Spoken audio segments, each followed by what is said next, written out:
Welcome to the lesson activities for 13.1 and 13.2 for Math 117. Female bees develop from fertilized larvae, which mean they have a male parent and a female parent, while as male bees develop from unfertilized larvae.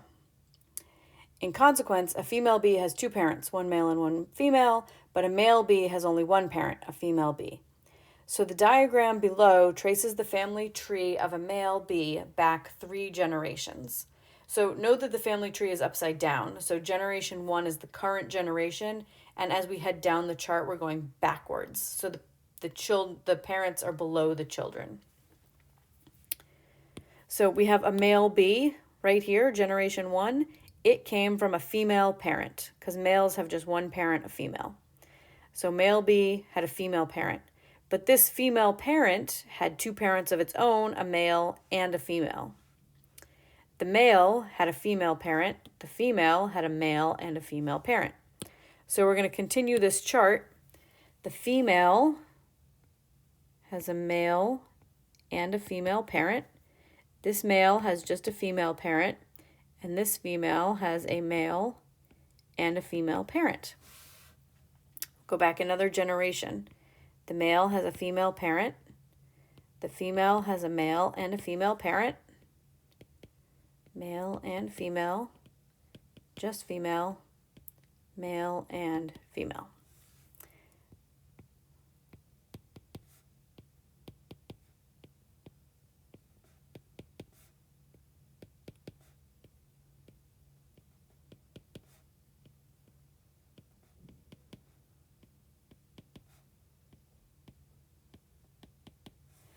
Okay, we're running out of room here. I think I might not draw the lines this time. So for the male, we have just a female parent. Then the female has a male and a female parent. Male and female, just female, male and female.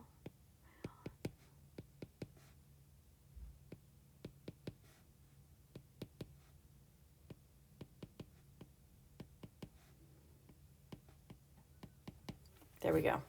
So I just went across, and each time I saw a male, I just wrote female. And if I saw an F for female, I wrote male, female for its parents. So male, female, that goes with that one. Then female goes with that one. Male, female came from there. Male, female came from there. Female came from there.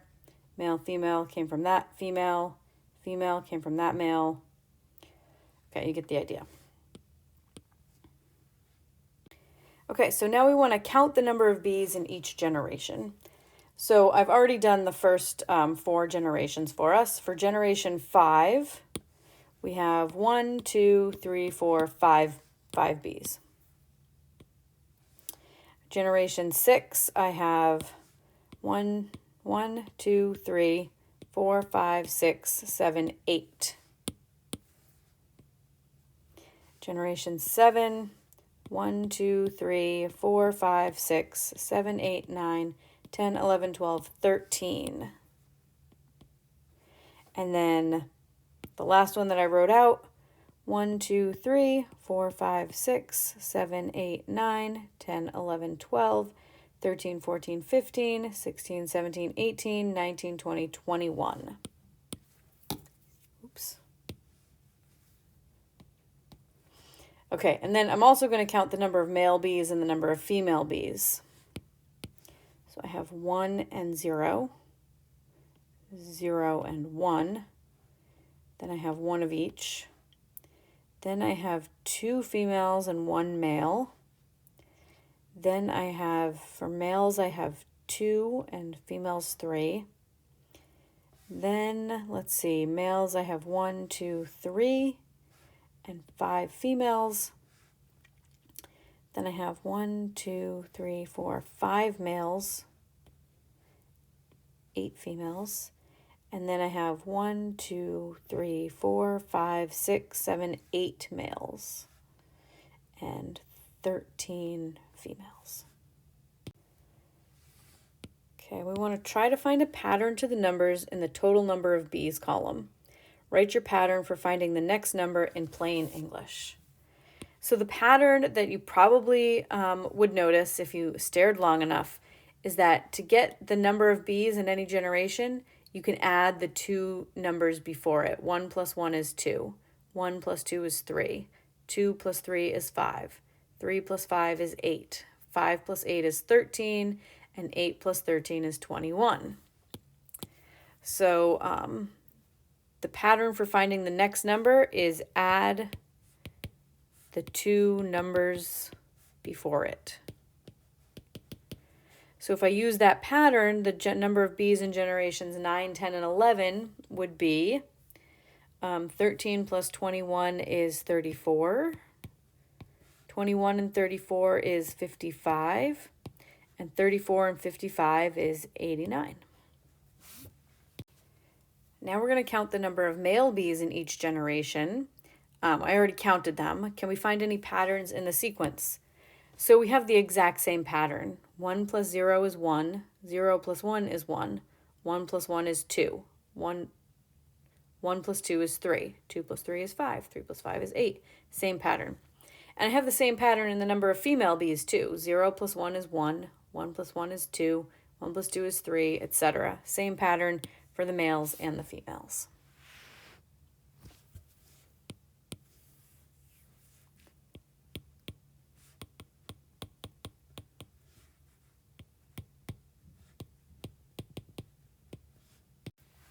Okay, fill in the table on the left by computing the 3rd through the 20th Fibonacci numbers. Each one is the sum of the two before it. It continues on to the next page, and then we're also going to fill in the table on the right by calculating the quotients on your calculator. Okay, so I'm going to first fill in what I can see here for Fibonacci numbers on the left. So the first two are given, 1 and 1, and then each number is the sum of the two before it. So I have 2, 3, 5, 8, 13, 21, 34, 55, 89. So that's as far as I can see. So I will just leave that for now and go to the other table. Now I want to take the ratio of F2 divided by F1. So the second Fibonacci number divided by the first. So F2 is 1 divided by F1, which is also 1, so I get 1. F3 divided by F2, so that's 2 divided by 1, which is 2. The fourth Fibonacci number, which is 3, divided by the third, which is 2, so I get 1.5. Then F5 over F4, so 5 over 3, that's 1.666 repeating. And then the 6th over the 5th, so that's 8 over 5, which is 1.6. And then 13 over 8, 1.625.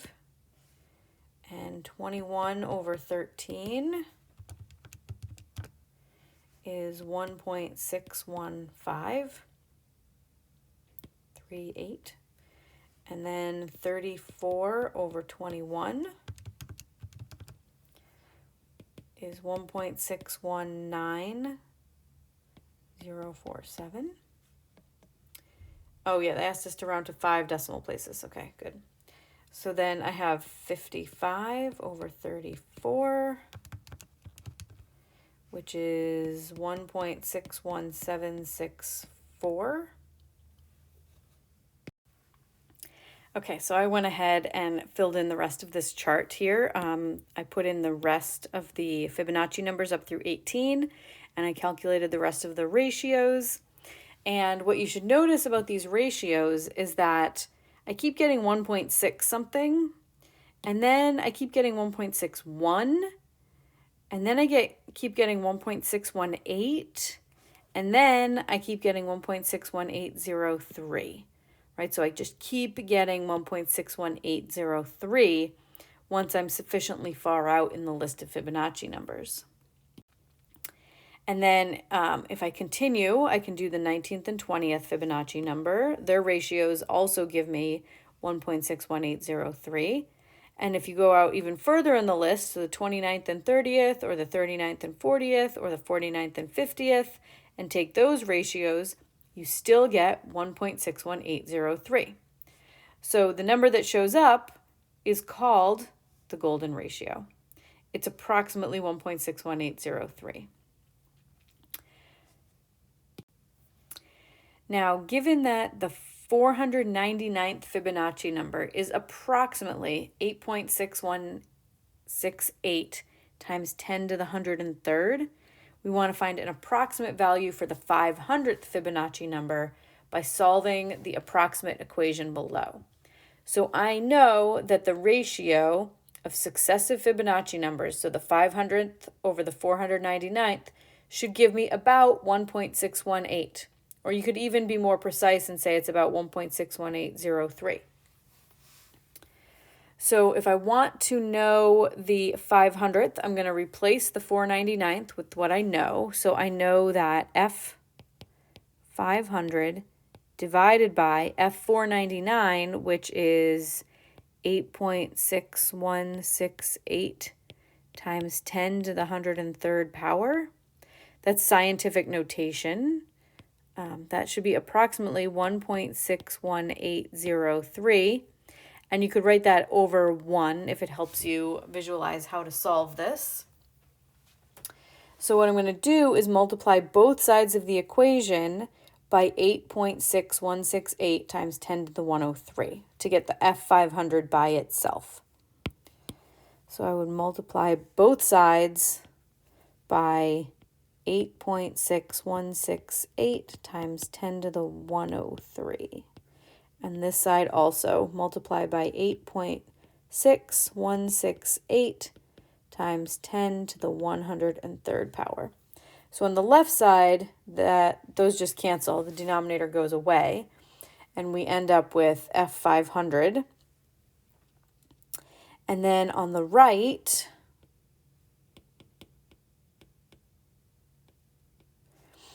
what I do is I'm going to multiply the 1.61803 times 8.6168. Okay, so this is 3 numbers being multiplied together. This 1.6 number, the 8.6 number, and then times 10 to the 103. And you can do multiplication in any order, so I'm going to multiply the 2 smaller numbers together because that is easier. Okay, so 1.6168 times 1.61803 times 8.6168 is 13.94. Okay, so I have 13.94 times 10 to the 103rd, because I just haven't multiplied by that yet. That is a perfectly acceptable answer. It is true that that is the value of the 500th Fibonacci number, approximately. But we were asked to put our answer in scientific notation.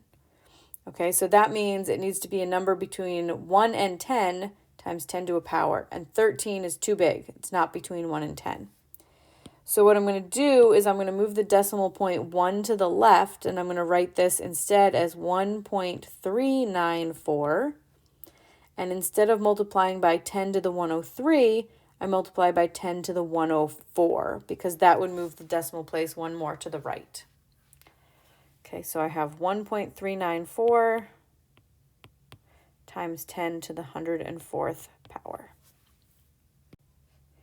If a golden rectangle has length 8, what is its approximate width?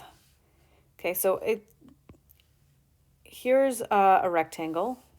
We could have length and width, right? Or there's no general rule about which one you call length and which one you call width. So it could have been drawn like this, and this is the length, and this is the width. Okay. So in either case, we need to solve for the other one. Okay, so the length is 8. So this would be 8 or 8 here. And it's a golden rectangle, which means that the length divided by the width, or the width divided by the length, is the golden ratio, 1.61803. So if the rectangle on the left is the 1, then it would be that length divided by width is 1.61803. So 8 divided by W is 1.61803. And then I just want to solve this equation. So I could put that over 1 if it helps you visualize solving. Some people know a technique called cross multiplying. You can do that here. Or you multiply both sides by W. So on the left, the W's cancel and you just have 8. And on the right, we have 1.61803 times W. Then you divide both sides by 1.61803. Those cancel and we get W is about 8 divided by 1.61803 on my calculator is about 4.944.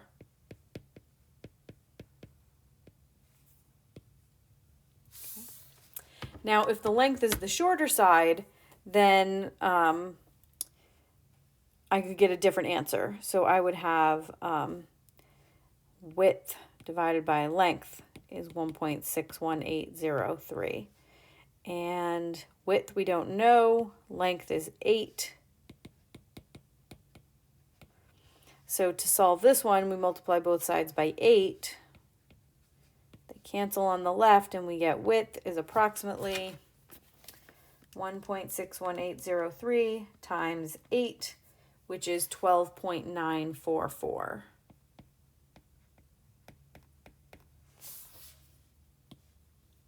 Okay.